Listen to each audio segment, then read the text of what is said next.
The old cabin stood alone at the forest's edge, its weathered boards keeping watch over secrets buried beneath. When widow Mara Bell passed, the town barely noticed, just another soul claimed by frontier hardship. But Ranger Cole Avery discovered something peculiar while settling her affairs, a hidden door beneath her floorboards. Days later, finding a mute child wandering her property, something in the boy's eyes drew Cole back to the cabin. Together, they descended into a hand-carved tunnel, illuminated by melted candle stubs, walls adorned with children's drawings. The tunnel stretched deeper, revealing a chamber filled with toys, provisions, and a worn journal. What drove this solitary woman to build this underground sanctuary? What connection did she have to this silent child? Before we jump back in, tell us where you're tuning in from. And if this story touches you, make sure you're subscribed because tomorrow I've saved something extra special for you. Dawn broke over Pinewood with reluctant light, casting long shadows across the main street as Cole Avery completed his morning ritual. The ranger stood before the small mirror in his cabin, carefully fastening the buttons of his faded blue uniform. From his pocket, he withdrew a tarnished silver watch, its face clouded with age. His thumb traced the intricate engraving on its back. "To my beloved James. Until time stops, Eleanor." 7 years since Eleanor's passing, yet the watch still kept perfect time. Cole snapped it closed, the familiar click grounding him to the present. Tucking it safely away, he donned his wide-brimmed hat and stepped into the crisp morning air of 1889. Pinewood wasn't much as frontier towns went, a single dusty street lined with wooden storefronts, a small church, schoolhouse, and the inevitable saloon. But it was peaceful mostly, the kind of place where people minded their business and expected others to do the same. "Morning, Ranger," called Elijah Banks from the general store porch, arranging a display of new tin cookware. "Heard tell of wolves coming down from the hills. Jenkins lost 2 sheep yesterday." Cole nodded. "I'll ride out that way today." The storekeeper was a nervous man with quick eyes that never quite met yours. Not dishonest necessarily, just careful like most everyone in Pinewood. Cole continued down the street, exchanging brief greetings with the townsfolk. 7 years in Pinewood had earned him a measure of respect, if not complete acceptance. They knew him as fair, steady, and private, a man who carried his grief like others might carry a Bible, close to the heart and consulted often. Ranger Avery. Sarah Holloway waved from the schoolhouse steps, a slate board tucked under one arm. The young schoolteacher had arrived in Pinewood 3 years ago, bringing with her strange ideas about education and women's suffrage that raised eyebrows among the town elders. "Will you still speak to the children about wildlife safety on Friday?" "I'll be there, Miss Holloway," Cole promised, touching the brim of his hat. Her smile was warm, genuine in a way few things were on the frontier. "The children are looking forward to it, especially your stories about tracking." Cole's path took him past the mayor's house, an ostentatious 2-story affair that always struck him as out of place. Mayor Thaddeus Wilson stood on his porch, puffing importantly on a cigar, despite the early hour. The man had been elected on promises of bringing the railroad to Pinewood, turning their backwater settlement into a proper town. "Avery," Wilson called down. "Town council meeting tonight. We're discussing the Bell property. I expect you'll be there?" Cole paused, looking up. "Mara Bell? Has something happened? I found dead yesterday. Doc says natural causes." Wilson shrugged, as if one more widow lost to the harsh frontier was hardly worth noting. "Need to decide what to do with her land." Cole felt a strange unease settle over him. Old Widow Bell had kept to herself out on the edge of town, living alone in a small cabin these past 15 years. He'd only spoken to her a handful of times, once when he first arrived in town, and occasionally when his patrols took him near her property. "I'll need to check her cabin," Cole said. "She might have family to notify." Wilson waved dismissively. "Doubt it. Woman never had visitors that anyone saw. Just be at the meeting, 7 o'clock. Cole nodded and continued toward the stables. As he saddled his horse, a sturdy chestnut gelding named Chief, his thoughts drifted to his brief encounters with Mara Bell, a small, weathered woman with knowing eyes that seemed to look through you rather than at you. Once he'd helped her load supplies into her wagon. She'd thanked him with a jar of blackberry preserves and a curious statement. Some of us carry our prisons. Ranger Avery, others build sanctuaries. He hadn't understood her meaning then, mounting up. Cole turned Chief toward the eastern edge of town, where the forest crept closer and the Bell cabin stood in solitary vigil. Something about the old woman's death nagged at him, like the first few notes of a half-remembered melody. The trail to Mara Bell's cabin wound through stands of pine and birch, the morning light dappling through leaves just beginning to unfurl in the late spring warmth. Cole rode at an unhurried pace, scanning the forest out of habit.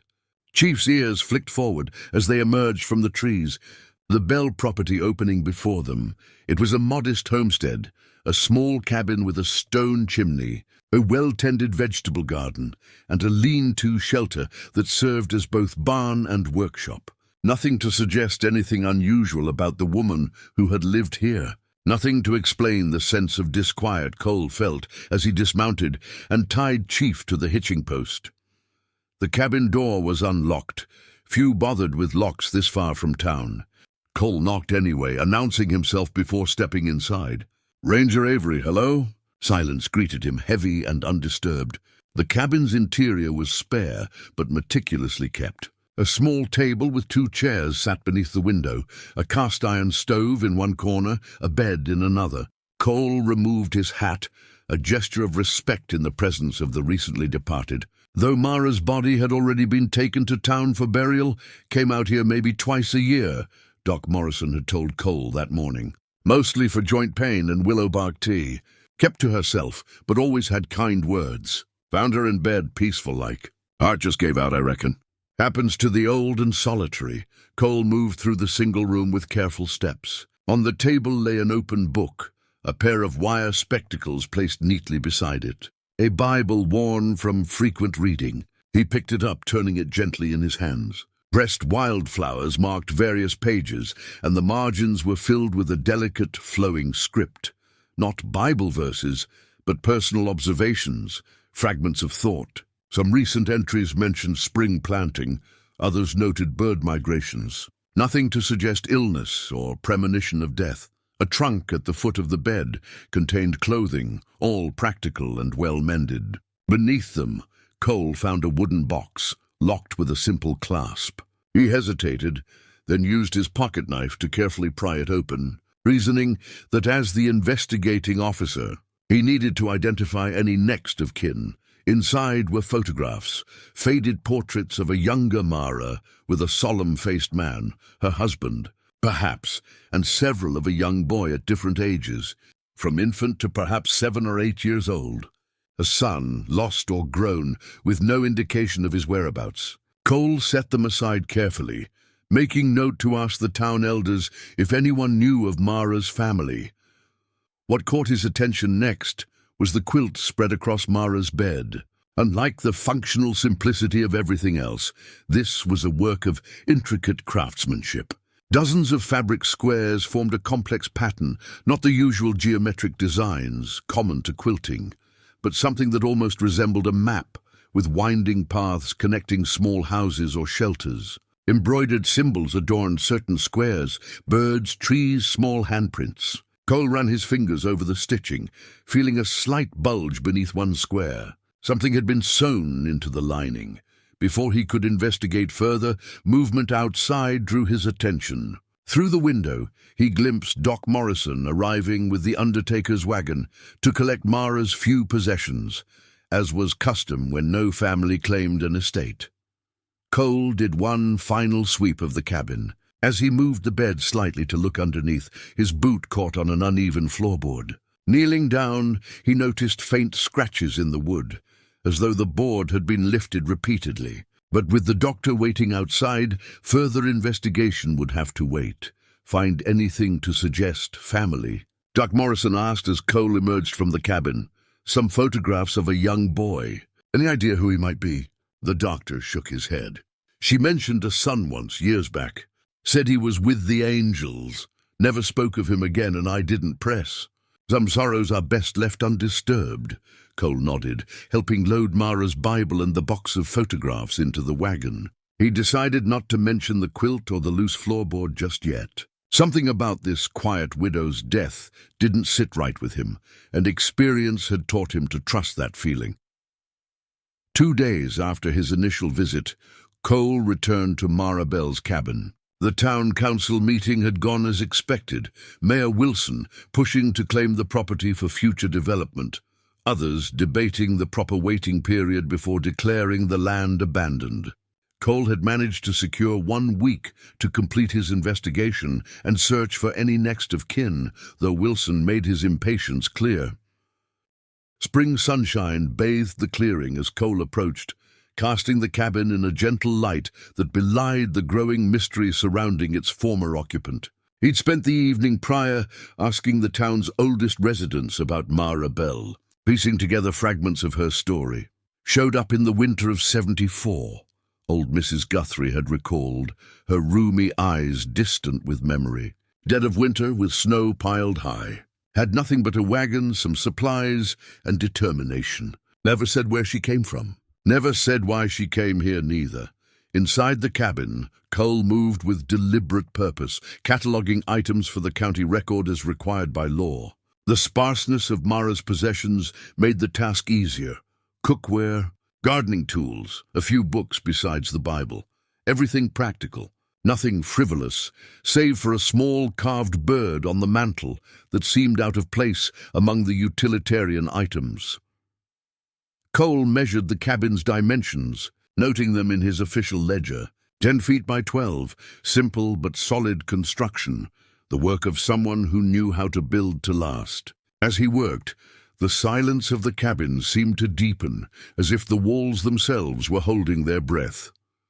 In the corner stood a small writing desk, its surface clean except for a pen and inkwell. The single drawer was locked, but the mechanism was simple. Inside, Cole found what he'd been hoping for, personal correspondence that might lead to family connections. What he discovered instead was a stack of letters, carefully tied with faded blue ribbon. Each envelope was addressed the same way, "My dearest Thomas." None had been sent. None had been sealed. Cole gently untied the ribbon and opened the topmost letter, dated just 3 months prior.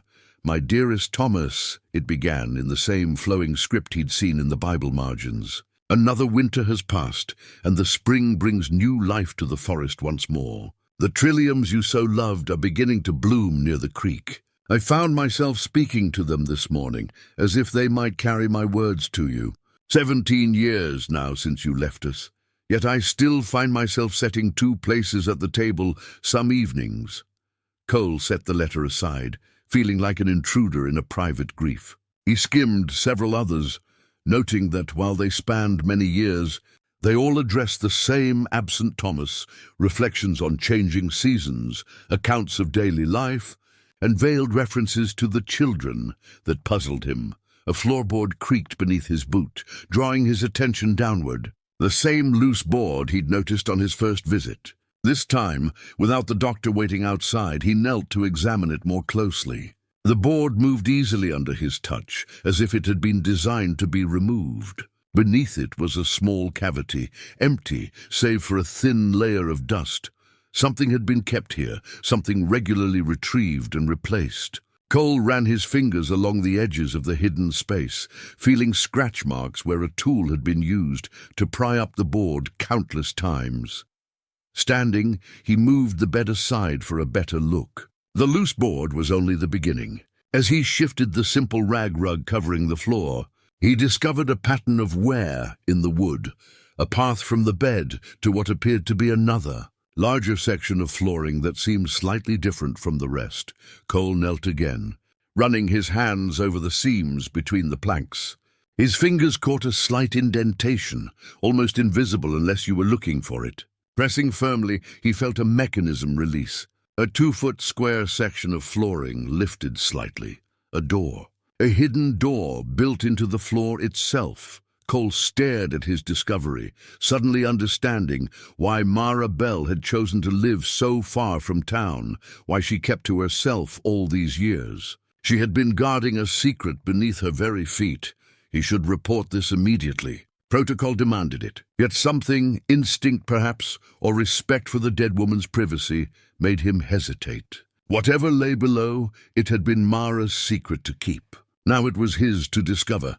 Carefully, he lowered the hidden door back into place and replaced the loose board. He would return with proper tools, better prepared for whatever waited in the darkness below. The town hall buzzed with voices as Cole slipped into the back row. These weekly meetings rarely drew such attendance, but the prospect of new land and the rumors of what might be done with it had pulled nearly every business owner in Pinewood from their usual Wednesday evening pursuits. Mayor Wilson stood at the front, resplendent in a suit too fine for the frontier, a rolled document clutched in his hand. Cole recognized it immediately. The Bell property deed, its edges yellowed with age. "Order, please," Wilson called, tapping a gavel against the podium. The murmuring subsided. "We're here to discuss the disposition of the Bell property, as Mrs. Mara Bell has left no will and no heirs have come forward." Wilson unfurled the deed, making a show of examining it. According to county records, the property comprises 40 acres, mostly forested, with a small cabin and outbuildings. Under territorial law, absent any claimants, such property reverts to the county after a suitable waiting period, which is customarily 1 year. Cole spoke up from his seat, drawing all eyes. "That's been the practice since I've been ranger here." Wilson's smile tightened. "True in normal circumstances, Ranger Avery. However, given the strategic location of the property and the immediate interest expressed by the Westwood Lumber Company, the council is considering an expedited process." A murmur rippled through the crowd. Elijah Banks rose from his chair, nervously adjusting his spectacles. "Mr. Mayor, some of us have concerns about hasty decisions. Mrs. Bell was a neighbor, if a distant one. Seems disrespectful to parcel out her land before she's barely coaled in the ground." "Sentiment doesn't build towns, Mr. Banks," Wilson countered. "Pinewood's future depends on growth, and growth requires timber. The Westwood Company has offered to establish operations here, bringing jobs, money, progress. All they require is access to suitable forest land." Cole studied the mayor closely. Wilson's interest seemed excessive, even for a man obsessed with Pinewood's development. The deed in his hands appeared to have notations that weren't visible from where Cole sat. "I'd like to examine that deed," Cole said, standing. "Part of my investigation includes verifying property boundaries." Wilson hesitated, then surrendered the document with obvious reluctance. As Cole took it, he noticed penciled markings on the survey map, circles and X's in specific locations, concentrated near where Mara's cabin stood.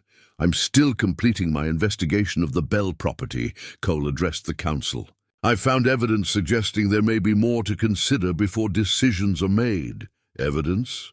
Wilson's voice sharpened. "Of what nature?" Cole chose his words carefully. "I'm not at liberty to specify until I've completed a thorough examination. I request 1 week to finish my investigation." "That's highly irregular," Wilson protested. "The Westwood representatives will be here in 3 days, and the property will still be there," Sarah Holloway interjected. The school teacher rarely spoke at council meetings, making her intervention all the more notable. "A week seems a reasonable request. Mrs. Bell lived among us for 15 years. We can spare 7 days before deciding the fate of her home." The council members exchanged glances, then nodded in agreement. Wilson's jaw tightened, but he was outmaneuvered. 1 week, Ranger. Not a day more." As the meeting adjourned, heavy raindrops began drumming against the town hall's tin roof. Within minutes, the spring shower had become a downpour that would turn the forest trails to mud, making immediate return to Bell's property impossible. Walking home through the deluge, Cole carefully tucked the deed inside his coat. The penciled markings troubled him. They weren't surveyor's notations. He'd seen enough official documents to recognize those. These were added later by someone with specific interest in certain areas of the Bell property. By morning, the storm had intensified. Cole spent the day reviewing his notes, studying the deed's markings. and preparing for his return to the cabin once the weather cleared. Then came the first reports. A child seen wandering the eastern forest edge near Bell's property. A hunting party claimed to have glimpsed a small figure moving between the trees during a break in the rain. They'd called out, but the figure fled deeper into the woods. Most dismissed it as imagination or a deer mistaken in poor visibility.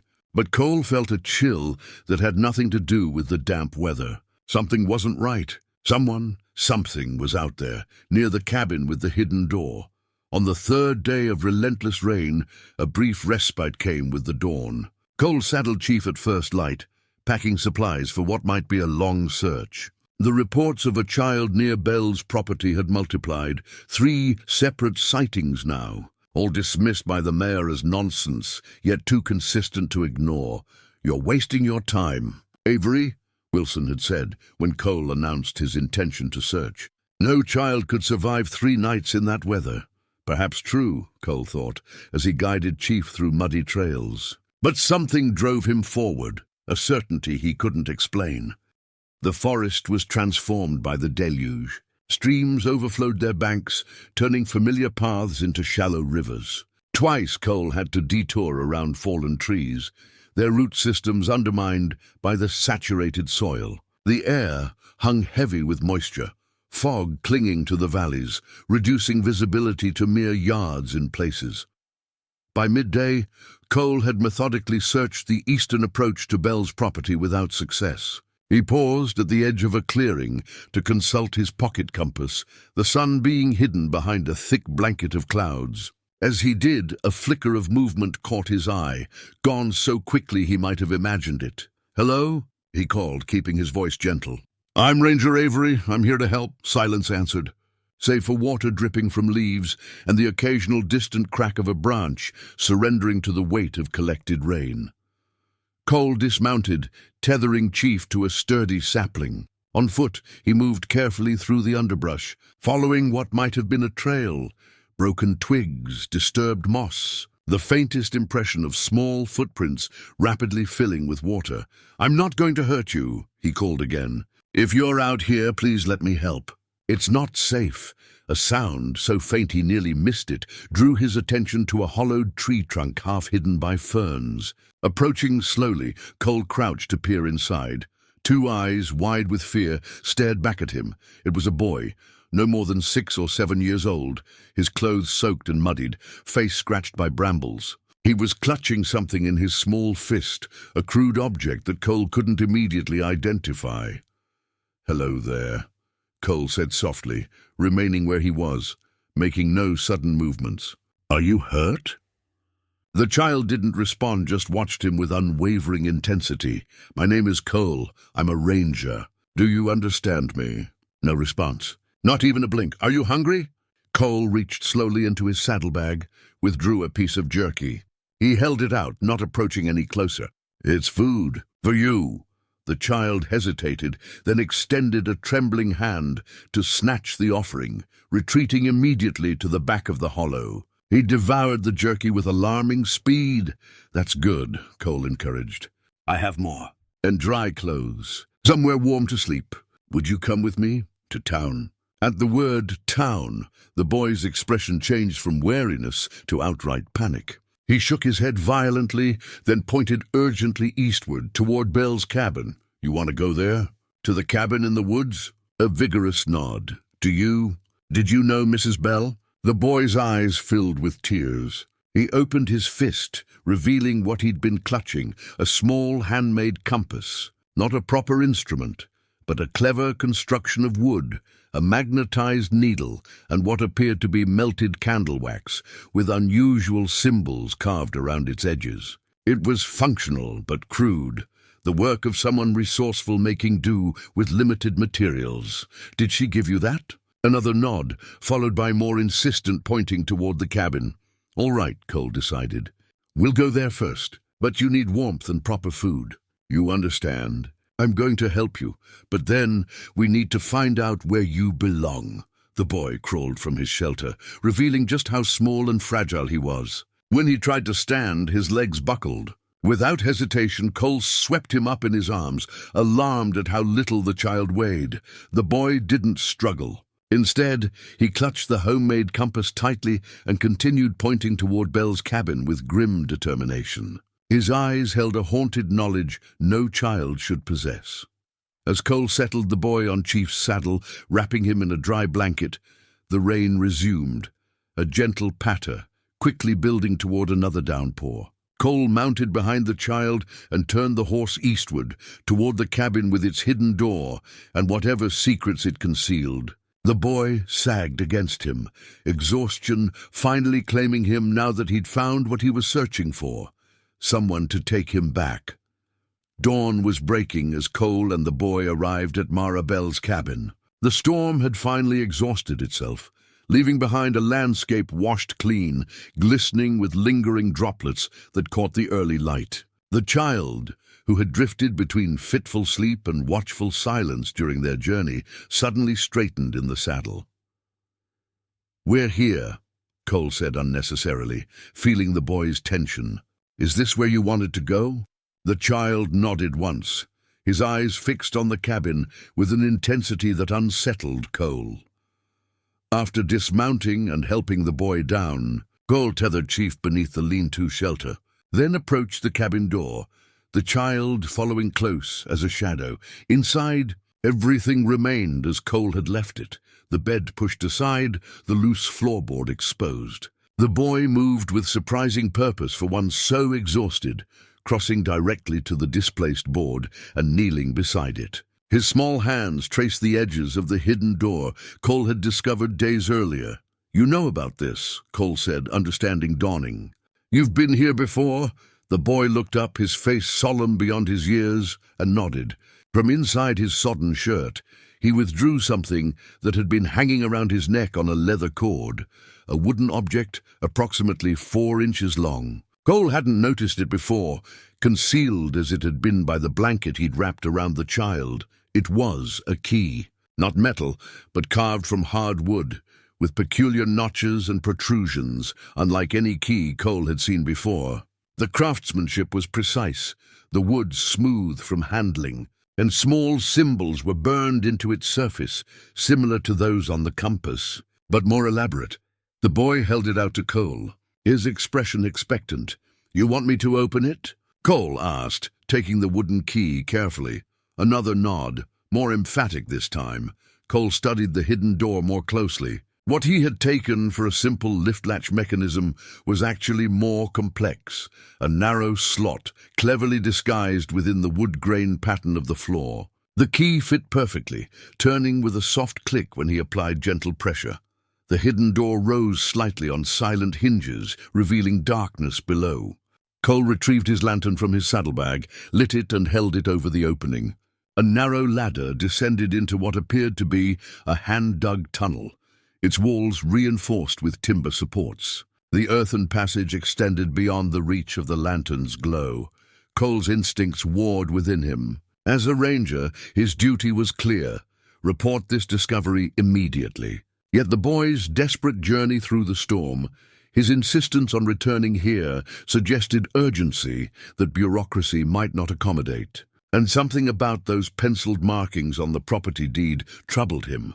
Mayor Wilson's inexplicable interest in this particular plot of land. "Is someone down there?" Cole asked the boy. "Someone who needs help?" The child's response was unexpected.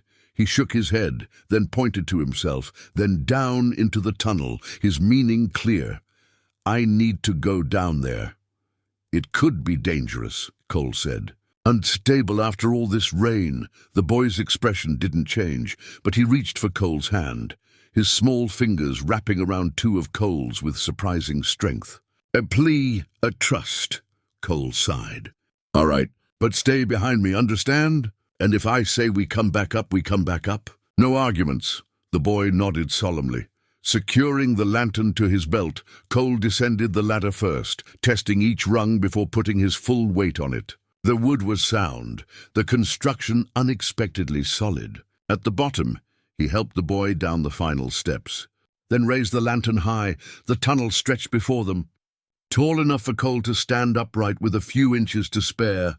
wide enough for two adults to walk side by side. The walls were packed earth, reinforced at regular intervals with wooden bracing. But what caught Cole's attention were the drawings, dozens of them, covering the walls at a child's height. Crude but recognizable images rendered in charcoal and what appeared to be natural pigments, stick figures, houses, trees, animals, children's drawings. Not one child, but many, judging by the varying styles and skill levels. The boy tugged at Cole's hand, pointing deeper into the tunnel where it branched into multiple passages. "You know the way?" Cole asked, still processing what he was seeing. The boy nodded, his expression solemn but no longer fearful. He pointed confidently toward the leftmost passage. Cole hesitated only briefly before allowing himself to be led. Whatever purpose Mara Bell had for creating this underground labyrinth, the answers lay ahead, not behind. And the child, for whatever reason, seemed to belong here, moving with the familiarity of one returning home. The tunnel wound deeper beneath the earth, branching occasionally like the roots of some great tree. At each junction, the boy paused only momentarily before choosing their path with unwavering confidence. Cole marked their route with small chalk notches, an old ranger habit that had saved his life more than once in cave systems. "How much further?" Cole asked, though he expected no verbal response. The boy held up 3 fingers, then pointed ahead. 3 more turns, perhaps. The air grew noticeably warmer as they descended, not stale as Cole had feared, but circulating in a way that suggested multiple ventilation points. Someone, Mara Bell presumably, had engineered this space with considerable skill. After the 3rd turn, the tunnel widened into a small chamber roughly 10 feet square. Unlike the main passages, this room had wooden plank flooring and walls lined with rough-hewn shelves. A child-sized cot stood in one corner, neatly made with a patchwork blanket, similar to the quilt Cole had seen on Mara's bed. Beside it, a small table held a lamp, a cup, and what appeared to be a half-finished meal, evidence of hasty abandonment. The boy released Cole's hand and moved to the center of the room, his posture relaxing visibly, as if some great weight had been lifted. He gestured around the space with a sweep of his arm, then pointed to himself. "This was your room," Cole surmised. "You stayed here?" The boy nodded, sitting on the edge of the cot. He patted the space beside him, inviting Cole to join him. As Cole sat, the lantern light revealed further details. Shelves stocked with preserved food, water jugs, medical supplies, and children's clothing of various sizes. One section held books, simple readers, adventure tales, and several well-worn primers. Not the hovel of someone hiding children for nefarious purposes, but a sanctuary prepared with care and forethought. "Mara Bell took care of you," Cole said softly. "She brought you here to keep you safe." The boy's eyes filled with tears, but he nodded. He slipped from the cot and knelt beside it, reaching underneath to retrieve something. When he straightened, he held a small tin box in his hands, ornately decorated despite its obvious age and wear. Cole recognized it as a music box, similar to one his Eleanor had treasured, a luxury item, expensive and rare on the frontier. The boy placed it in Cole's hands with ceremonial care.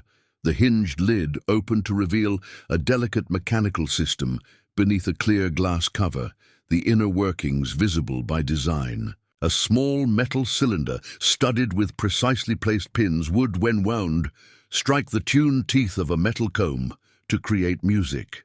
Cole gently turned the winding key until he felt resistance, then released the catch.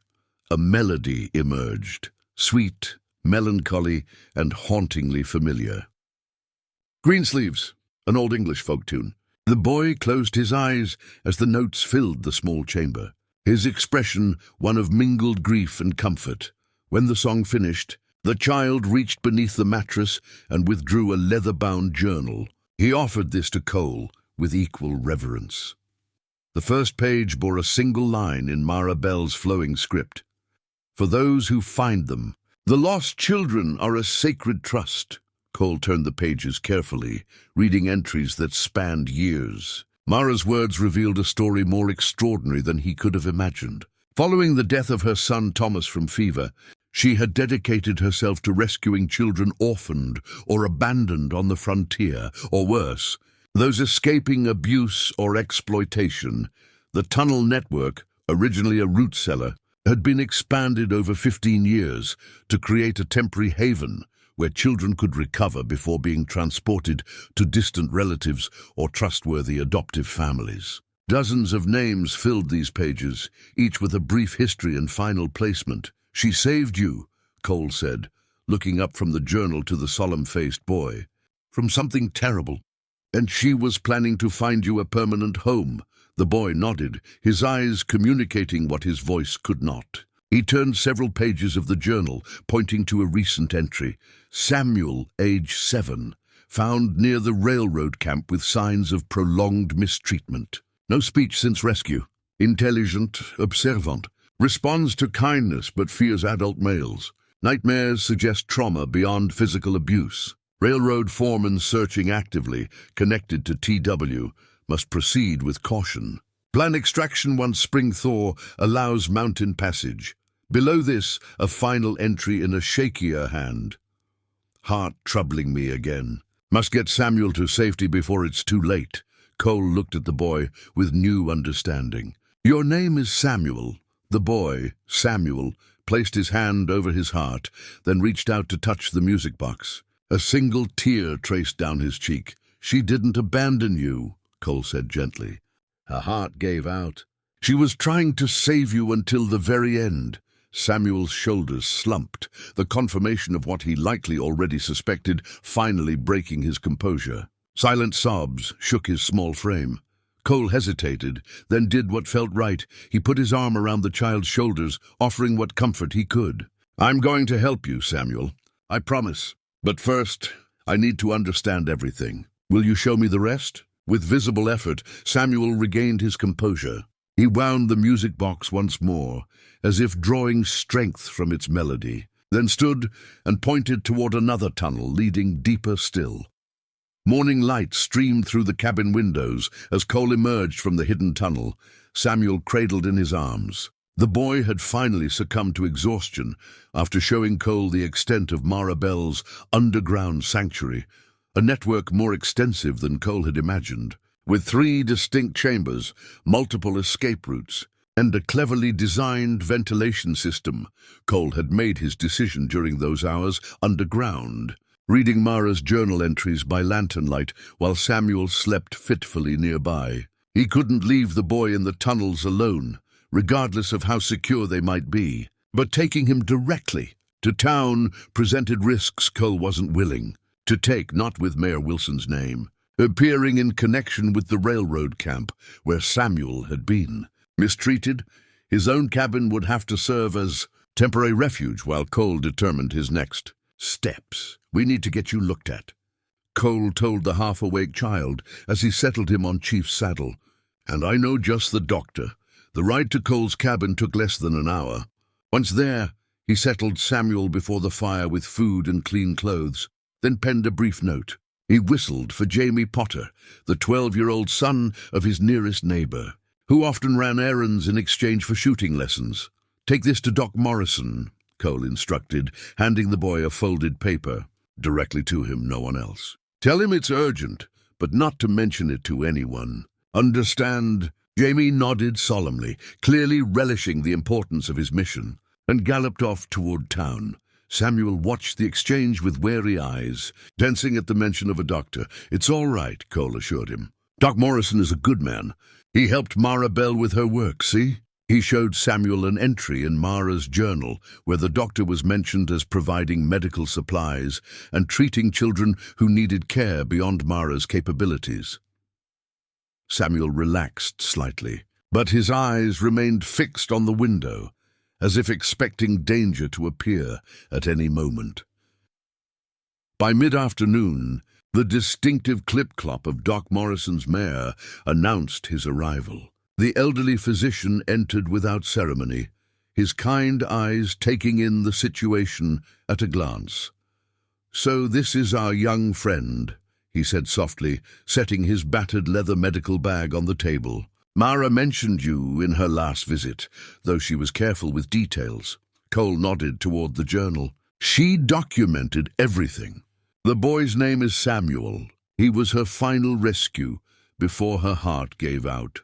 The doctor opened his bag, revealing a collection of instruments, medicines, and supplies meticulously organized in custom compartments. Unlike his standard black bag used for town calls, this one was larger, with numerous small drawers and hidden pockets. Some instruments were scaled down, pediatric versions designed for treating children. "Mara and I assembled this kit over the years," Morrison explained, noticing Cole's interest. "Each item added as needs arose. Some of these medicines are difficult to obtain in territories like ours. Friends in Denver and St. Louis helped supply what was needed." Samuel approached hesitantly, running his fingers over the bag's worn leather. "You recognize it," Morrison said gently. "I used it to treat you when Mara first brought you to me, though you were barely conscious then. 3 weeks ago, wasn't it? You had pneumonia from exposure, among other concerns." As Morrison conducted a thorough examination, Cole explained what he'd discovered beneath Mara's cabin and his concerns about the mayor's connection to Samuel's previous captivity. "Wilson's been pushing hard to claim that land," Cole concluded. "Those markings on the deed weren't random. He knows something's there." Morrison nodded grimly as he checked Samuel's ribs, noting faded bruises. Mara suspected corruption reached high places. That's why she worked alone for so long, until she trusted a few of us enough to help. Sarah Holloway joined our efforts about 3 years ago. She teaches the children while they're in hiding. "The school teacher?" Cole's surprise was evident. "Don't let her youth fool you. Sarah came west after her brother and his family were killed in a dispute with railroad men in Kansas. She understands the stakes. So Mara was part of some organized network. Nothing so formal, just decent people doing what they could against a growing evil." Morrison applied salve to Samuel's healing scrapes. "Children disappearing from settlements and camps, families told they'd run off or died from disease. Most never questioned it. Life is hard here, death common. But Mara noticed patterns, children vanishing when certain company men visited. Always the vulnerable ones, those without strong family connections. The collector," Cole murmured, recalling a term from Mara's journals. Morrison's hands stilled. "She wrote about that?" "Yes, that's what the children called the man who arranged their acquisition. We never learned his true identity. Just that he had connections to the railroad and lumber operations throughout the territory." Samuel suddenly seized Cole's hand, his eyes wide with terror. He pointed frantically toward the medical bag, then to a small bottle of ether Morrison had set aside. "What is it?" Cole asked. "The medicine?" The doctor understood first. "The smell. That's how they took you, wasn't it, son? Something over your face that smelled like this." Samuel nodded vigorously, tears welling. "Chloroform," Morrison said quietly. "Efficient, portable, and the children wake confused, unable to recall details that might identify their captors." Cole felt cold anger settling in his chest. "I need to get him somewhere safe, away from Wilson's influence while I investigate." "Bring him to town," Morrison suggested. "To my home. We can say he's my nephew, arrived on yesterday's stage. No one will question it." Samuel's frantic head-shaking made his opinion of that plan clear. "He doesn't want to go to town," Cole explained. "Panics at the mention of it. Then he stays here with you for now." "But Cole," the doctor warned, "be careful. If Wilson suspects you know anything, he'll move quickly. These men protect their interests ruthlessly," as if to emphasize his point. The distant sound of approaching horses reached them through the open window. Cole moved swiftly at the sound of approaching riders, gathering Samuel and ushering him toward the root cellar. "Stay there until I come for you," he whispered, pressing Mara's journal into the boy's small hands. "Whatever you hear, don't make a sound." Samuel's eyes were wide with fear, but he nodded, clutching the journal to his chest as Cole closed the cellar door and covered it with a rug. Doc Morrison had already packed his medical bag, erasing evidence of his examination. "Who knows I'm here?" he asked quietly. Only Jamie Potter and that boy can keep a secret, Cole replied, checking his sidearm discreetly before moving to the window. 3 riders approached. Mayor Wilson flanked by 2 men Cole recognized as railroad company guards. Their presence this far from town was no coincidence. "Ranger Avery," Wilson called out as they dismounted. "Hope you don't mind the intrusion. Thought I'd check on your investigation of the Bell property." His smile didn't reach his eyes. "Since the council meeting tomorrow." Cole stepped onto the porch, blocking the doorway. "Mayor, didn't expect a personal visit." "Civic duty," Wilson replied smoothly. His gaze shifted to Morrison's horse. "Doctor, didn't realize you made house calls this far out." "Ranger Avery requested my opinion on some local wildlife deaths," Morrison improvised. "Concerned about possible disease affecting the game." Wilson nodded, clearly unconvinced. "And the Bell investigation? Found anything of interest beneath that cabin?" The directness of the question confirmed Cole's suspicions. "Just some root cellars. Nothing unusual for a homestead that age." "Curious," Wilson remarked. "Historical records suggest unusual mineral deposits in that area. The lumber company's quite interested in potential mining rights. Is that why you've marked specific locations on the property deed?" And Cole asked, watching Wilson's expression carefully. The mayor's smile faltered momentarily, simply noting survey markers. "Standard procedure." He gestured to his companions. "These gentlemen represent the railroad's interests. They're concerned about recent reports of a missing child near the construction camp." "First I've heard of it," Cole replied evenly. 7-year-old boy," one guard stated flatly. "Orphan working as a water carrier. Disappeared 3 weeks ago. Some workers claimed they saw him near the Bell property yesterday."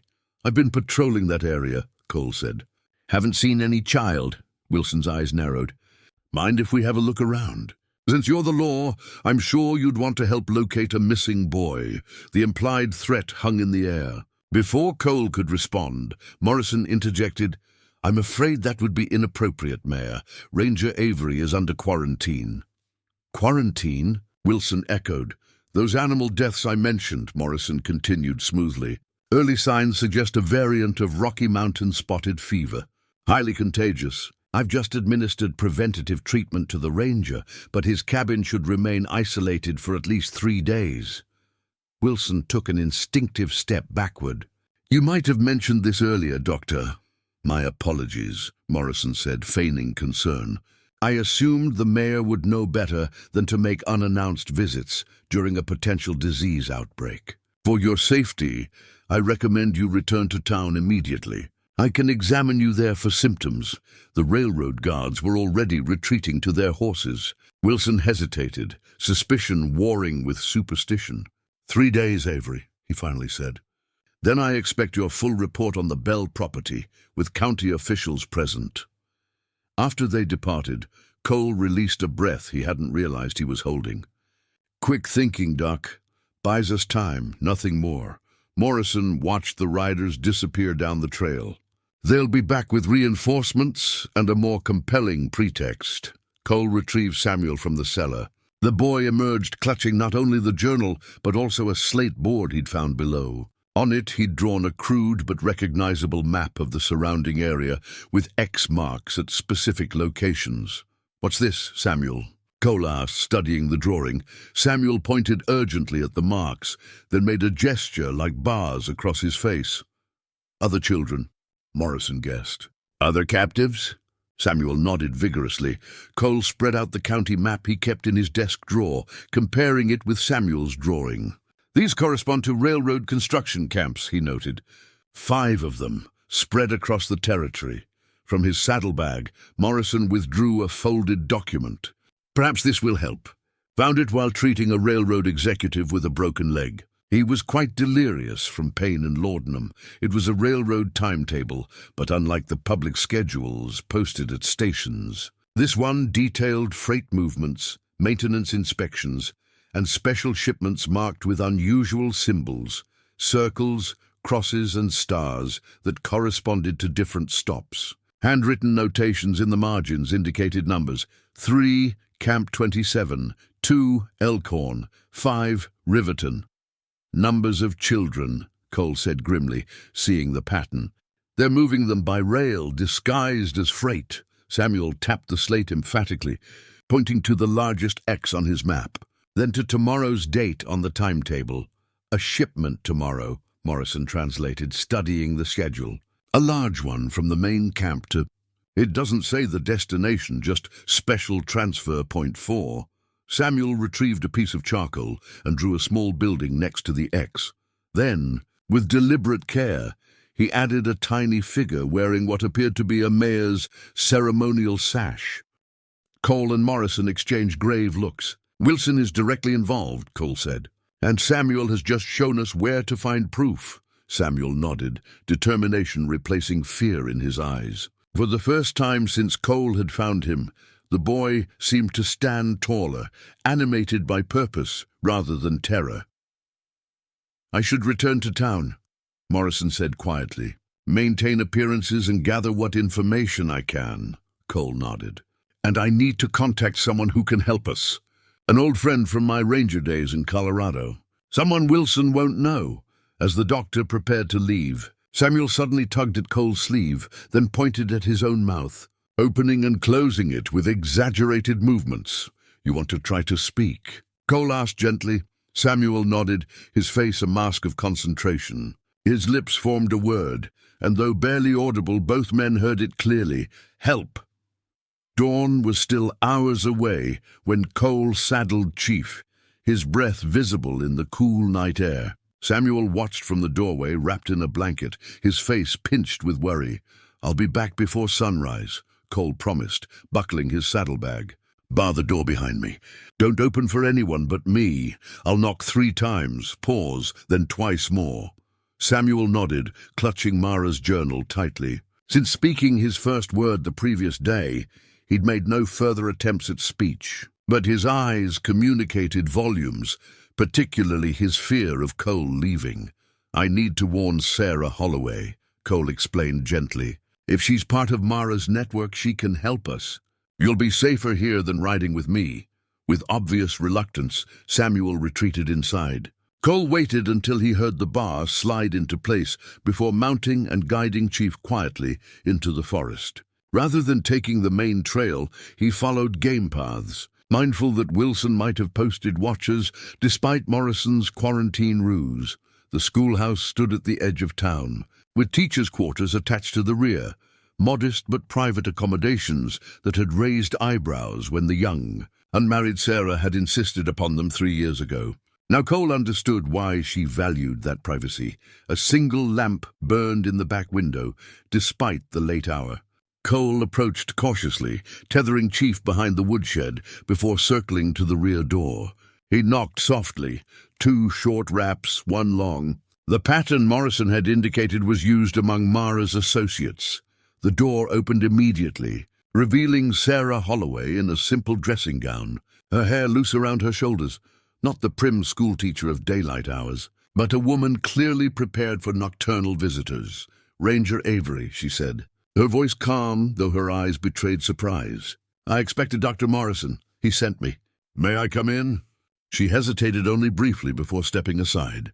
The small sitting room was sparsely furnished, but dominated by a bookcase filled with volumes Cole suspected weren't typical schoolhouse fare. Medical texts, legal treatises, maps.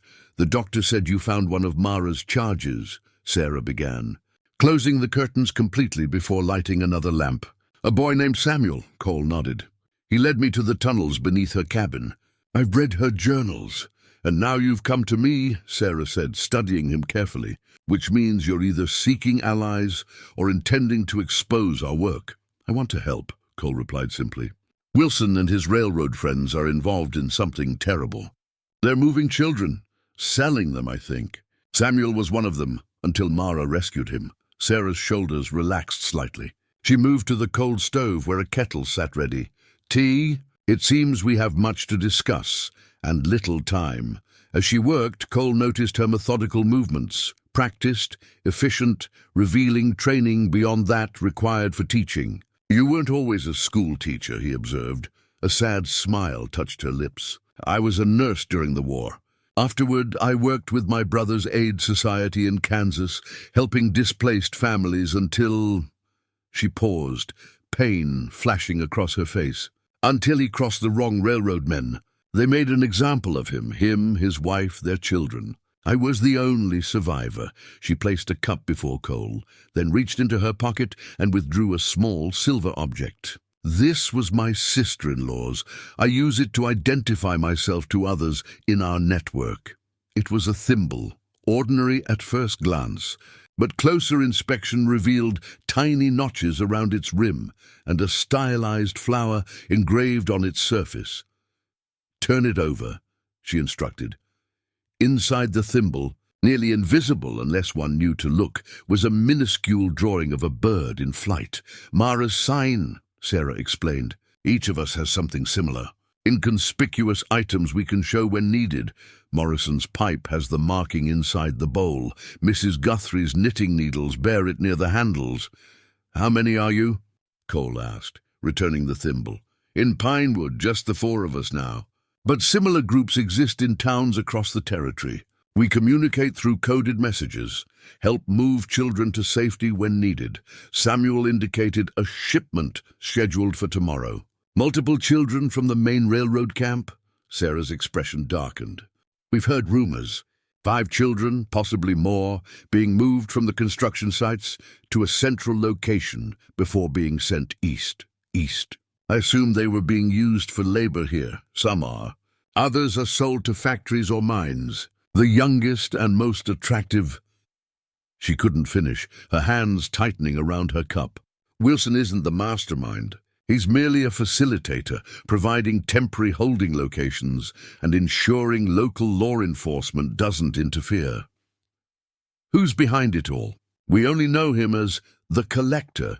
He visits the camps periodically, selects children, arranges transportation. Mara believed he was someone with significant authority, a judge perhaps, or a territorial official." Cole described the railroad timetable, the coded notations. Samuel drew a map showing multiple locations. He marked one specifically for tomorrow's transfer. Sarah rose quickly, retrieving a worn leather case from beneath a floorboard. Inside were papers, maps, and a journal similar to Mara's. "Show me." Cole sketched the location from memory. Sarah compared it to her own maps, nodding grimly. "An abandoned way station 3 miles north of the main line. Isolated, accessible by wagon. We've suspected it was being used, but haven't been able to confirm. I need to see it before tomorrow night," Cole said. "Determine approaches, defensible positions." Sarah studied him with newfound respect. "You're planning to intervene directly.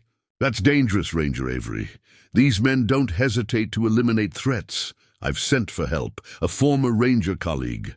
But even without him, I can't stand by while children are sold like cattle." "Neither can I," Sarah said firmly. "Mara would have wanted Samuel protected at all costs. He's not just another rescued child." He saw the Collector's face. "If we could get him to identify the man, 1 step at a time," Cole cautioned. "First, we prevent tomorrow's transfer. Then we dismantle this operation completely." A dog barked in the distance, followed by the sound of horses approaching. Sarah extinguished the lamp immediately. "Someone's coming. You shouldn't be seen here." She led him quickly to a back window. "There's a root cellar entrance behind the woodpile. It connects to the storm drain that runs beneath the schoolyard. Follow it east until you reach the creek." As Cole slipped into the darkness, Sarah pressed the silver thimble into his hand. "Take this. If you're discovered, it might help you find allies." The horses were drawing closer. Cole squeezed her hand once in gratitude, then disappeared into the night. The silver thimble secure in his pocket, a small token of a much larger resistance. Cole returned to his cabin as the eastern sky began to lighten, finding Samuel awake and watchful by the window. The boy's relief at seeing Cole was palpable, a reminder of how quickly trust had formed between them. "I need to check something at my office," Cole explained after sharing what he'd learned from Sarah Holloway. "There might be records that could help us understand what we're facing." Samuel's expression clouded with worry, but he nodded, seeming to understand the necessity. They rode together into town just as businesses were opening, taking the back alley to avoid Main Street. Cole's office, a small building adjoining the jail, appeared undisturbed. Once inside, he locked the door and pulled the shades. "This won't take long," he promised Samuel, who perched uneasily on a wooden chair, eyes constantly moving between the door and windows. Cole's predecessor, Sheriff Matthew Gardner, had vanished 7 years ago, shortly before Cole's arrival in Pinewood. The official story claimed he'd abandoned his post after embezzling county funds, but nothing in the man's reputation suggested such behavior. Now, with what Cole knew about Mara Bell and her husband, he wondered if Gardner had discovered something that led to his disappearance. The office was simple: a desk, filing cabinet, gun rack, and iron stove. Cole had inhabited this space for years, without questioning the narrative he'd been given about Gardner. Now he examined everything with fresh eyes, measuring dimensions, tapping walls, looking for anomalies. "There has to be something," he muttered. Running his hands along the underside of the desk, his fingers caught on an irregularity, a small depression that, when pressed, released a subtle click. A hidden panel in the desk's knee-hole swung open, revealing a compartment barely 6 inches square. "Samuel, look at this," Cole said, excitement coloring his voice. The boy slid from his chair to kneel beside Cole, watching intently as he reached into the compartment and withdrew a small leather-bound notebook and several folded documents. The notebook contained entries in a tight, methodical hand, clearly not Mara Bell's flowing script. The first entry was dated January 12, 1882, over 7 years ago. "Second child reported missing from lumber camp. Company claims boy ran off after stealing tools. Parents insist child was taken. Witness reports seeing well-dressed man speaking with boy day before disappearance. Mayor dismissive of concerns. Subsequent entries documented similar disappearances, always vulnerable children, always with local authorities reluctant to investigate." Gardner had meticulously recorded descriptions, dates, and connections to various business interests. One entry stood out, dated 3 weeks before his disappearance. M confirms connection between W and Judge H, saw them meeting with Eastern buyer at abandoned station. Children being transported via freight cars marked as machinery parts. Need concrete evidence before taking to territorial authorities. The folded documents included a hand-drawn map, similar to Samuel's but more detailed, and a letter addressed to Territorial Marshal James Holloway that was never sent. The name struck Cole immediately. Holloway, like Sarah, her brother, Cole realized aloud. Gardner was working with Sarah's brother before he was killed. The final entry in the notebook, dated April 3, 1882, was written in a hurried scrawl. "Bell property contains evidence. Tunnel entrance behind north wall of root cellar. M says we must move tonight. Informant claims W has ordered our elimination." Cole sat back on his heels, the implications settling heavily. Gardner and Mara's husband had been investigating the same trafficking ring. They'd hidden evidence in the tunnels, and they'd both disappeared or died shortly after this entry. Samuel tugged at Cole's sleeve, pointing urgently to the window. Through a gap in the shade, Cole glimpsed Elijah Banks, walking briskly toward the office. Looking uncharacteristically determined, Cole quickly returned the documents to the hidden compartment, leaving only Gardner's notebook in his pocket. He moved to intercept Banks before he could knock, opening the door just as the storekeeper raised his hand. "Mr. Banks," Cole said quietly. "This is unexpected." Banks glanced nervously over his shoulder before speaking in a hushed tone. "Need to speak with you, Ranger. About deliveries to my store. Special crates that come through when certain company men visit." His eyes shifted to Samuel, widening slightly in recognition. "That's the boy, isn't it? The one they're looking for." Cole tensed, hand moving instinctively toward his holster, but Banks raised his palms. "I'm not here to cause trouble. Been keeping my head down too long while suspecting things weren't right. Had a delivery last night, unusual paperwork. Labor contracts for children, with Wilson's signature and Judge Harmon's seal." "Judge Harmon," Cole repeated, the name matching the H in Gardner's notes. "Where are these contracts now?" "Hidden in my storeroom. I was told to hold them until a buyer arrives tomorrow evening. Banks swallowed hard. There's names, Ranger. 5 children, ages 6 to 10, listed as indentured apprentices. But the terms, he shook his head, unable to continue. Before Cole could respond, Mayor Wilson's distinctive voice boomed from the street. Banks, there you are. We have business to discuss, Banks paled. He can't find me here, he whispered urgently. I'll bring the contracts tonight. Midnight, your cabin.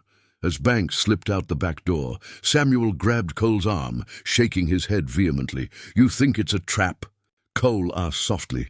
Samuel nodded, eyes wide with warning. Through the window, Cole saw Wilson entering the general store, his manner casual yet purposeful. Something in the mayor's demeanor raised Cole's instincts, the confidence of a man who believed he held all the cards. Time to go, Cole decided. We need to get back to the cabin and prepare. As they mounted Chief in the back alley, Cole felt the weight of Gardner's notebook in his pocket, evidence of a conspiracy that had already claimed multiple lives, and testimony from a man who had likely died trying to expose it. Back at the cabin, Cole secured the perimeter while Samuel watched anxiously from the window. The boy's warning about Banks troubled him. Was it genuine insight or simply the wariness of a traumatized child? Either way, Cole couldn't ignore it. We need to return to Mara's tunnels, he decided, studying Gardner's notebook again. The last entry mentions evidence hidden there. Gardner's final words echoed in Cole's mind. Bell property contains evidence. Tunnel entrance behind north wall of root cellar. The main tunnel entrance was beneath Mara's bed, but Cole hadn't noticed another access point in the root cellar. If Gardner and Mara's husband had hidden evidence there 7 years ago, it might still exist, proof that could expose the entire operation and identify the collector. They waited until dusk before riding to Mara's property, approaching through the forest to avoid the main trail. The cabin stood silent in the gathering shadows, undisturbed since their last visit. Cole checked for signs of other visitors before leading Samuel inside. The root cellar doors were set into the ground behind the cabin, weathered wood reinforced with iron bands. Inside, earthen steps descended to a small storage space lined with shelves that had once held preserves and root vegetables. North wall, Cole murmured, running his hands along the packed earth. Nothing obvious presented itself, no loose boards or protruding stones. He pressed systematically along the surface, while Samuel held the lantern. Near the bottom corner, his fingers detected a subtle difference in texture. Brushing away decades of dust revealed a small metal plate, almost invisible against the earth. When pressed, it slid aside, exposing a keyhole. Cole withdrew the wooden key Samuel had shown him before, the one that opened the main tunnel entrance. It fit perfectly but wouldn't turn. Not this one, Cole said, frustrated. Samuel set down the lantern and reached into his shirt, producing a small leather pouch tied around his neck. From it, he withdrew a second wooden key, similar to the first but with different notches. Mara gave you both, Cole realized. She was preparing you to find the evidence if something happened to her. The second key turned smoothly. A section of the wall, disguised to appear as solid earth, swung inward, revealing a narrow passage barely wide enough for an adult to navigate sideways. Stay close, Cole instructed, taking the lantern and leading the way. The passage extended only about 15 feet before opening into a small chamber. Unlike the living areas of the main tunnel system, this space was clearly designed for storage and concealment. A metal lockbox sat on a crude table, alongside several document portfolios and a wooden crate. Cole opened the nearest portfolio first, finding land deeds, bills of sale, and correspondence between Mayor Wilson, Judge Harmon, and various company representatives. The documents detailed mineral rights beneath Mara Bell's property, a vein of silver discovered during railroad surveying but kept off official records. This is why Wilson wants the land, Cole said, understanding dawning. But it doesn't explain the children. The lockbox was secured with a combination lock. Cole tried several likely sequences before Samuel tugged his sleeve and pointed to a series of symbols carved into the table's edge. similar to those on the wooden keys. "Worth a try," Cole murmured, translating the symbols to numbers. The lock opened with a satisfying click. Inside lay a packet of letters, official documents bearing territorial seals, and a faded photograph in a simple frame. Cole lifted it carefully, angling it toward the lantern light. The image showed a younger Mara Bell standing beside a tall, serious-looking man in a sheriff's badge. Unmistakably, Matthew Gardner. The posture suggested more than professional acquaintance. Cole turned the frame over, finding an inscription on the back, "Matthew and Mara Gardner. Wedding day 1877. She was his wife," Cole whispered, pieces suddenly falling into place. Mara Bell was Mara Gardner. Samuel's eyes widened in recognition, and he nodded emphatically. Cole examined the documents with new understanding. Gardner hadn't simply disappeared. According to death certificates and coroner's reports hidden in the lockbox, he'd been murdered, his body discovered by his wife near the abandoned way station. The official cause listed was accident during pursuit of suspects, but Mara's notes in the margins told a different story. Executed for discovering their operation. After her husband's murder, Mara had changed her name and continued his work in secret, using the tunnels he'd helped create to save the very children he died trying to protect. "And you knew," Cole said softly to Samuel. "That's why you trusted me as a ranger, because she told you about her husband." Samuel nodded, tears welling in his eyes as he touched the photograph gently. The last document in the lockbox was the most damning, a ledger recording payments from Eastern factories and wealthy families, with children's names listed as merchandise. Judge Harmon's signature appeared on every page, along with another name that sent a chill through Cole. Eleanor Avery, his wife's name written in a hand he didn't recognize, next to transactions dated months before her death. Cole stared at his wife's name in the ledger, the lantern flame wavering as his hand trembled. Eleanor had died in what he'd always believed was a riding accident, thrown from her horse on a remote trail 3 years ago. Her body had been found by a hunting party a day later, the incident ruled accidental by the local coroner, Judge Harmon. "This can't be right," he whispered, more to himself than to Samuel. "Eleanor would never be involved in something like this." Samuel's small hand touched his arm, a gesture of sympathy beyond his years. The boy pointed to the wooden crate in the corner of the hidden chamber, then made a pulling motion. Inside the crate, wrapped in oilcloth, were bundles of correspondence organized by date. Cole's hands went immediately to the packet marked with the month of Eleanor's death. Most were official communications between Judge Harmon and various business associates, but one envelope bore his wife's handwriting. Inside was a letter, incomplete and torn. Only the first page remained. Cole read it with growing horror. "My dearest Cole, if you are reading this, then my suspicions were correct, and I am no longer able to tell you this myself. Please believe that everything I've done these past months has been to uncover a terrible truth.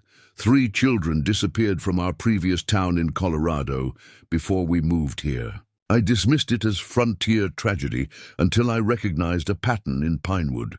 The same officials involved, the same explanations given. When I voiced concerns to Judge Harmon, he invited me to review court records that might ease my mind. Instead, I found documents connecting him to something called the Covenant, a network of powerful men trafficking children across territories. I began documenting evidence, sharing my findings with a local woman named Mara Gardner, whose husband had disappeared investigating the same ring. Yesterday, I was followed from the courthouse. I fear they suspect what I know. If something happens to me, you must find Mara. She can lead you to the evidence we've gathered. The man behind everything, the one they call the Collector, is..." The page ended there, torn jaggedly across the middle. The rest was missing. Cole searched frantically through the other bundles, but found nothing more in Eleanor's hand. She had been murdered, not for being part of the conspiracy, but for trying to expose it. And he'd never questioned the official story, had accepted Harmon's ruling without suspicion. She was working with Mara, Cole said quietly. All this time I thought she died in an accident, but she was killed because she discovered the truth. Samuel nodded solemnly, then dug deeper into the crate. From the bottom, he withdrew a leather-bound journal, not Mara's, but one Cole recognized with a sharp pang of grief. Eleanor's diary, its marbled cover unmistakable. With trembling fingers, Cole opened it to the final entries. His wife's elegant script filled the pages with observations, suspicions, and finally, fear. She had documented meetings, overhead conversations, names of children who had disappeared. The last entry, dated the day before her death, contained a warning. They will make it look like an accident. If anything happens to me, Cole must know the truth. I've left letters with both Mara and Sarah H. Trust no one in official positions. The collector will be at the station tomorrow to inspect new acquisitions. I plan to observe from distance, identify him once and for all. Cole closed the diary, his grief transforming into cold resolve. She never got the chance, he said, tucking the journal and torn letter into his coat. But we can finish what she started, what all of them started. Samuel touched the torn edge of Eleanor's letter, then made a gesture toward the lockbox again. You think there's more? Cole asked. The boy nodded emphatically, pointing to his own chest, then making a motion like tucking something into a pocket. Understanding dawned. Mara gave you something else. Something connected to this. Samuel reached once more into the pouch around his neck and withdrew a carefully folded scrap of paper, yellowed with age, its edges frayed. Cole recognized it immediately as the missing portion of Eleanor's letter. His hands shook as he aligned the torn edges, completing his wife's final message, is Judge Harmon himself. He uses his position to identify vulnerable children, his court to create false documentation, and his connections to transport them beyond territorial jurisdiction. He will be at the abandoned station tomorrow at midnight. I pray I'm wrong, but if not, this evidence must reach territorial authorities. I've entrusted copies to Sarah Holloway should anything happen to me or Mara. I love you. Cole, whatever you believe of me after reading this, know that I have only ever fought for those who cannot fight for themselves, with eternal devotion. Eleanor Dawn found Cole and Samuel back at Cole's cabin, surrounded by documents spread across the table. Cole hadn't slept, his mind racing with revelations about Eleanor, Mara, and the conspiracy that had claimed both their lives. The abandoned station marked on Samuel's map was the same one mentioned in Eleanor's letter, where Judge Harmon would inspect the children tonight. A soft knock at the door startled them both. Cole drew his revolver, motioning Samuel to hide in the root cellar. The knock repeated. 3 raps, a pause, then 2 more. Sarah's signal, Cole whispered, relief evident as he opened the door. The school teacher slipped inside, her cloak dampened with morning dew. Dr. Morrison sent me. He couldn't come himself without raising suspicion. Her eyes widened at the array of documents. You found Mara's evidence. And more, Cole said grimly. Judge Harmon is the collector. He ordered my wife's murder 3 years ago when she discovered his operation. Sarah's hand flew to her mouth.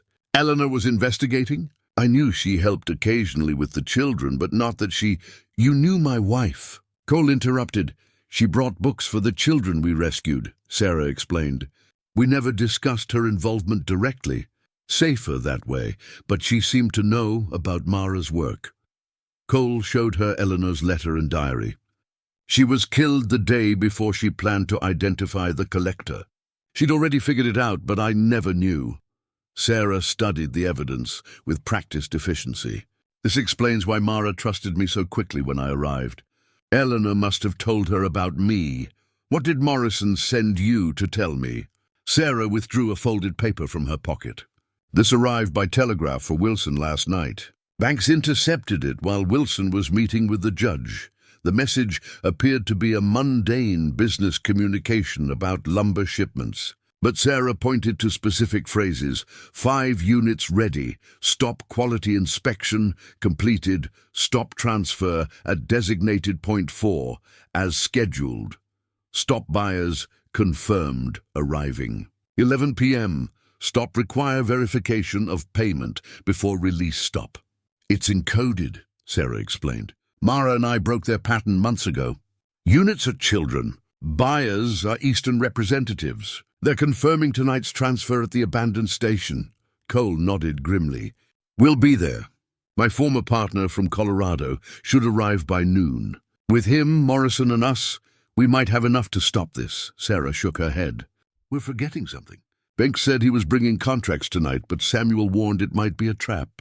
What if that's still their plan? Draw you away from the station while the real transfer happens? Cole considered this. We need more information and a way to monitor both locations. There's more, Sarah said, hesitation clear in her voice. A witness saw Judge Harmon arrive late last night. He went directly to Wilson's home. They know something's wrong. The quarantine ruse, Cole realized. They didn't believe it. I think they suspect Morrison's involvement. He's been summoned to examine a sick prisoner at the courthouse this afternoon. Cole's jaw tightened. They're isolating us, picking us off one by one. Samuel tugged at Cole's sleeve, pointing urgently at the encrypted message. Then to a detail they'd overlooked. The paper had a watermark of the territorial court, and the bottom corner bore a small stamp. J.H. Personal Correspondence. This came from the judge's office. Not a telegraph, Cole said, understanding dawning. It's a trap within a trap. They wanted Banks to intercept this. Sarah paled. They know about all of us. Samuel nodded emphatically, then grabbed a pencil. On the back of the message, he drew a simple diagram. The station, the courthouse, and another location marked with an X. A third location. Cole asked. Samuel nodded, touching the X repeatedly. Where is this, Samuel? Sarah asked gently. The boy hesitated, then wrote with painstaking care. Real. The real transfer point, Cole translated. They're using the station as a decoy. Samuel confirmed this with a vigorous nod, then added another word. Tunnel. Cole's eyes widened. Mara's tunnels. Of course, they connect to multiple exit points throughout the forest. Perfect for moving children unseen. But how would they know about the tunnels? Sarah asked. Wilson's been pushing to claim that land since Mara died, Cole replied. He must have discovered the entrance while surveying. Samuel shook his head, then wrote, Before. A chill ran through Cole. Someone betrayed Mara, someone who knew about the tunnels. Sarah's expression darkened. The only people who knew were those in her network. Me, Morrison, Mrs. Guthrie, and my wife, Cole finished quietly. But she died 3 years ago, Samuel wrote again, this time a single word that changed everything. Elijah. Banks, Sarah whispered. He's been helping them all along.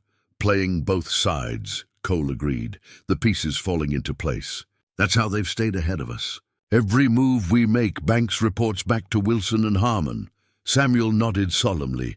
We need to rethink everything, Cole said. If they're expecting us at the station and they know about my cabin, we can't trust anyone, Sarah finished. Except those in this room. Cole began gathering the essential documents. We need to move. Morrison is walking into a trap, and we have children to save. And a promise to keep, Sarah added softly. To Eleanor. To Mara. Samuel stood between them, his small face set with determination. For a moment, Cole saw echoes of all those who had fought this battle before them, his wife, the Gardners, and countless others whose names he would never know. Tonight, he said simply. It ends tonight.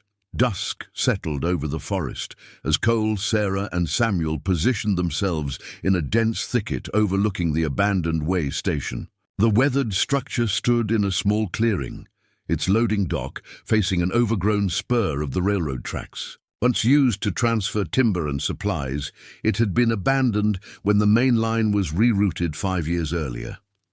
2 hours earlier, Cole's former ranger partner, Jacob Miller, had arrived from Colorado, a burly, taciturn man with a legendary reputation for tracking outlaws. After a brief reunion and fast debriefing, Miller had set off for the courthouse to extract Morrison from the trap awaiting him there. 1 hour until they're supposed to arrive, Sarah whispered, adjusting the field glasses she'd brought from the schoolhouse. No movement yet.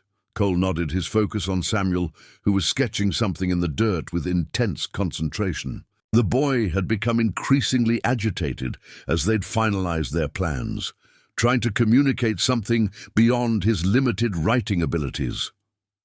"What is it, Samuel?" Cole asked quietly. The boy pointed urgently at his drawing, then toward the station, making a digging motion with his hands. Sarah shifted closer. "I think he's trying to show us something about the station itself."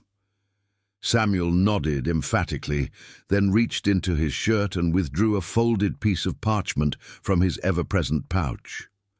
He handed it to Cole with reverence.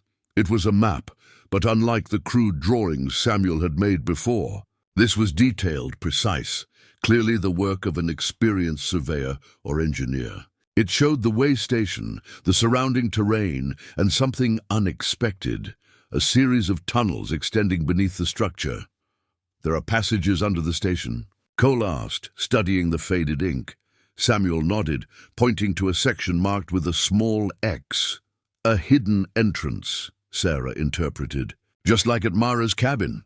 Cole examined the map more carefully, noting dates and initials in the corners. "This is old, from when the station was first built. Look at the marking. MG 1881, Matthew Gardner. Mara's husband made this," Sarah realized. "That's why she knew about this location. Matthew must have suspected it was being used even back then." Cole traced the tunnel routes with his finger. "These connect to natural caves in the hillside. Multiple exits just like beneath Mara's cabin. The perfect setup for moving people unseen." Samuel pointed to a particular tunnel branch, marked with small dashes. "What do these indicate?" Sarah asked. The boy made a gesture like bars across his face, then pointed to himself. "Cells," Cole translated grimly. "For holding the children," Samuel confirmed with a solemn nod. "This changes our approach," Cole said, refolding the map. "If they're bringing the children through these tunnels, rather than by wagon as we expected, we need to position ourselves differently." Sarah's expression tightened. "And what about the children supposedly being moved through Mara's tunnels?" "We can't be in both places. We won't have to be," Cole replied. "I don't think they're using Mara's tunnels tonight. That was misdirection. Binks likely told them we found those tunnels, so they'd expect us to focus there, while the real transfer happens here," Sarah concluded. "Using passages we wouldn't know about without this map." Samuel tugged at Cole's sleeve again, pointing to the station, then to his ear, making a listening gesture. "You hear something?" Cole asked, instantly alert. The boy shook his head, then pointed to the ground beneath the station, then to his ear again. Sarah caught on first. "He's saying if we get inside, we'll hear them coming through the tunnels." Cole checked his pocket watch. Still 40 minutes until the scheduled arrival. "If we move now, we can position ourselves inside the station before anyone arrives." He turned to Samuel. "You've been inside these tunnels, haven't you? That's how you knew about this map?" Samuel nodded, his expression haunted. "You don't have to go back in there," Cole assured him. "You can stay hidden here." The boy's response was immediate and resolute, a firm shake of his head and a determined gesture toward the station. "He wants to help," Sarah said softly. "It's too dangerous." Cole objected. Samuel's gaze held Cole's, unwavering. He pointed to the map, then to himself, then made a motion like leading the way. "He knows the tunnels," Sarah pointed out. "We don't." Cole hesitated, torn between protecting the boy and acknowledging his unique knowledge. A distant whistle broke the silence. A train signal. "Though no scheduled trains ran this line anymore." "That's the signal," Sarah whispered. "Miller said he'd warn us if he saw movement in town." "They're coming earlier than planned," Cole realized, decision made. "Samuel stays with me. We'll enter from the north side. Find a position overlooking the main floor. Sarah, circle around to the loading dock. If anyone approaches from outside, fire once in the air." Sarah checked her small pistol. "What about Morrison and Miller?" "We proceed with or without them," Cole said grimly. "There are children's lives at stake." As they prepared to move, Samuel touched Cole's arm. With deliberate care, the boy formed his second spoken word, since Cole had found him, "together." Cole's throat tightened. He nodded once, squeezing Samuel's shoulder gently.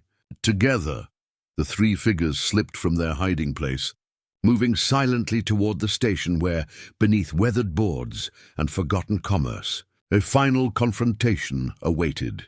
The interior of the abandoned station lay in deep shadow, moonlight filtering through gaps in the wooden walls. Cole and Samuel crouched on a narrow gallery overlooking the main floor, once used for storing lighter freight before loading.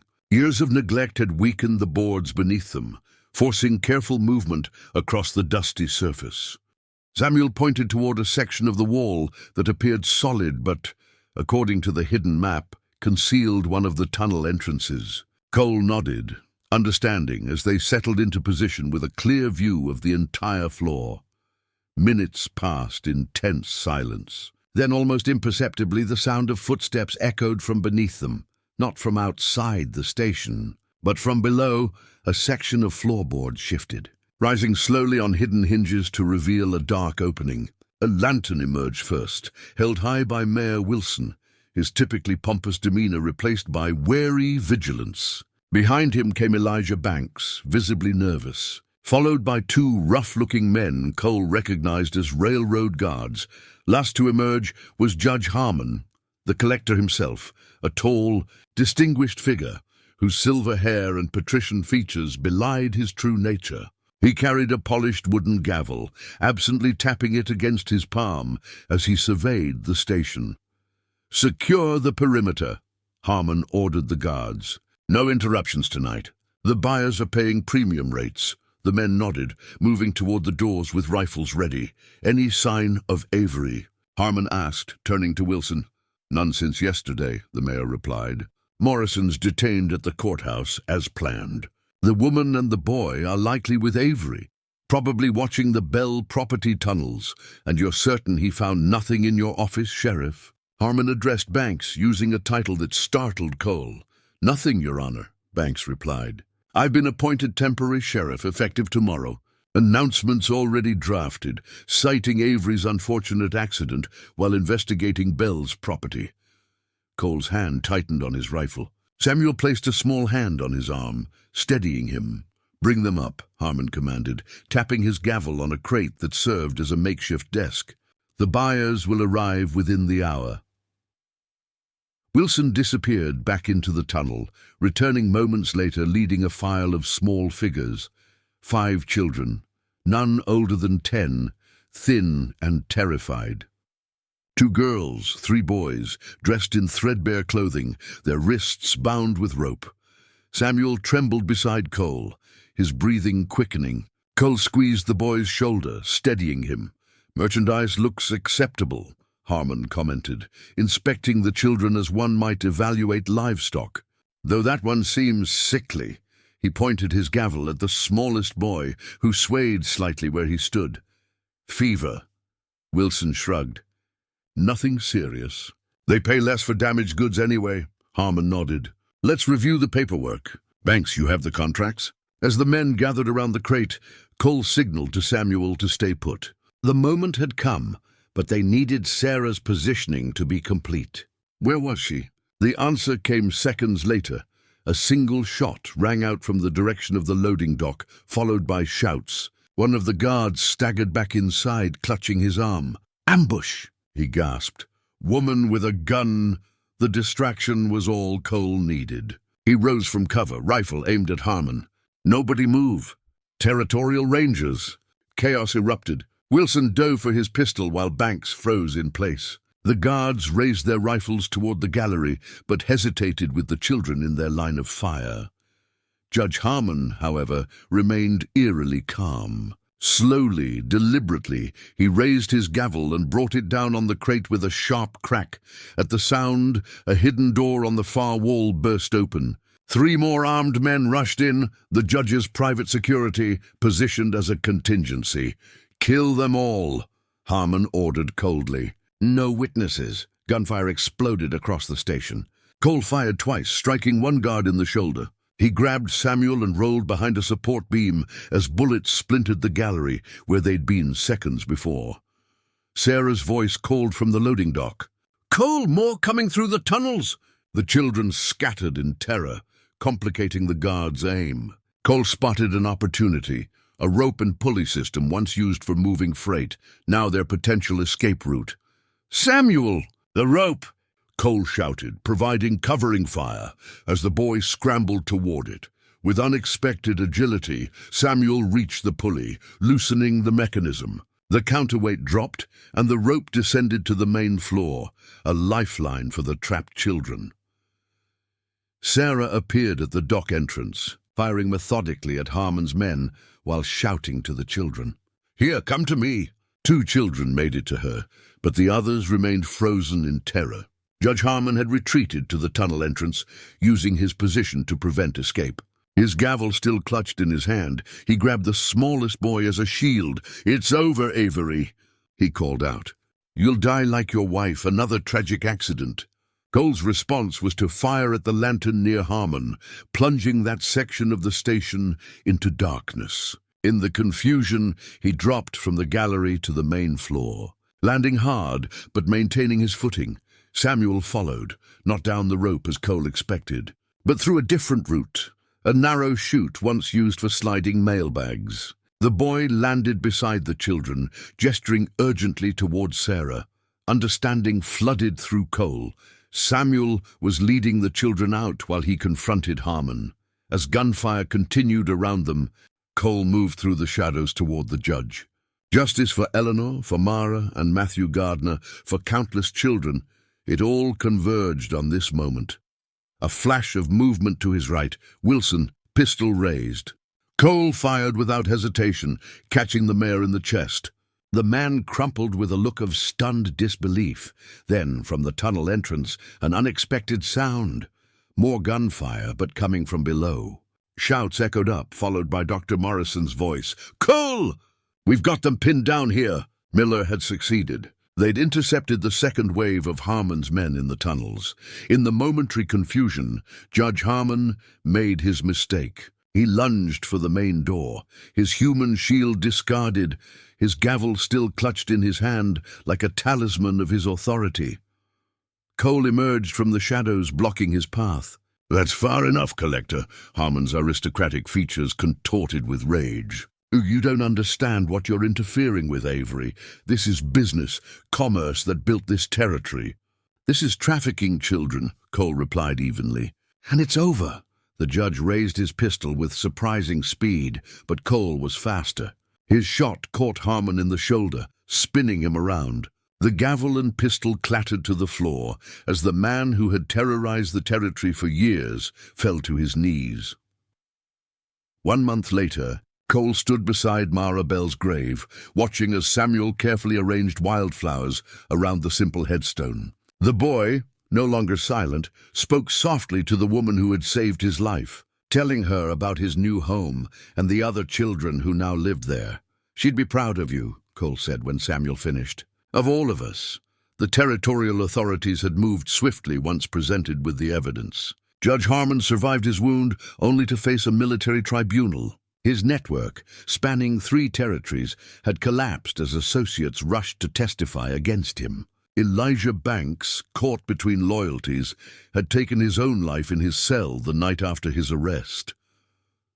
Cole adjusted his ranger badge, newly polished for today's ceremony. "We should head back. Sarah will be waiting."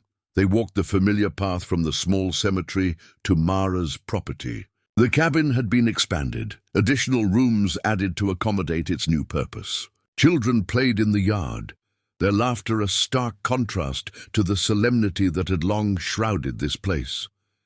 Sarah Holloway stood on the porch, directing workers who carried books and supplies inside. She had resigned her teaching position in town to become the full-time caretaker of what the children had already begun calling Mara's Haven. Just in time, she smiled as Cole and Samuel approached. "They're about to install it." They joined the small gathering near the front gate, where Dr. Morrison and several townspeople waited. 2 men carefully positioned a wooden sign above the entrance. Hand-carved and painted with care, it read, "Gardner Children's Home, a safe harbor in the wilderness." Beneath this, in smaller letters, "In memory of Mara and Matthew Gardner, Eleanor Avery, and all who fought to protect the forgotten." It's perfect, Cole said quietly. His hand resting on Samuel's shoulder, Morrison nodded. The territorial governor has pledged annual funding. What happened here won't be forgotten or repeated.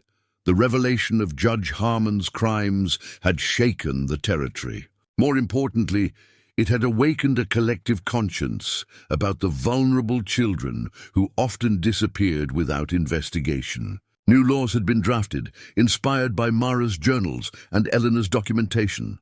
Samuel, Cole said, kneeling to the boy's level. I have something to ask you. The boy turned, his eyes, once filled with terror, now showing cautious hope. I've filed the adoption papers, Cole said. If you'd like, you could come live with me. Or you can stay here with Sarah and the others. The choice is yours. Samuel looked between Cole and the children's home, his expression thoughtful. Then, with the deliberate care of someone still finding his voice, he answered, both. Home with you. Help here too, Cole smiled. I think we can arrange that. Sarah squeezed Cole's arm. Mara would approve. Eleanor too.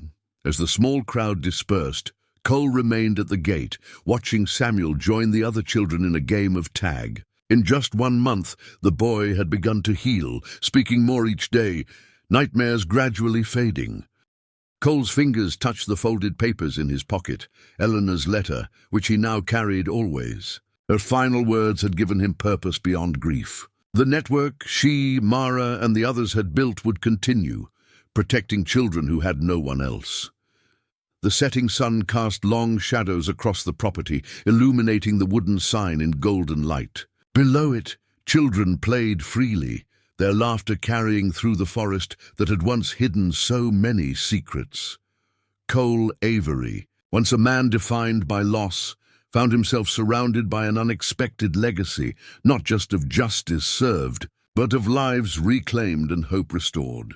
As darkness fell, lamps were lit in the windows of Mara's haven, beacons in the wilderness for any child who might need shelter from the storm.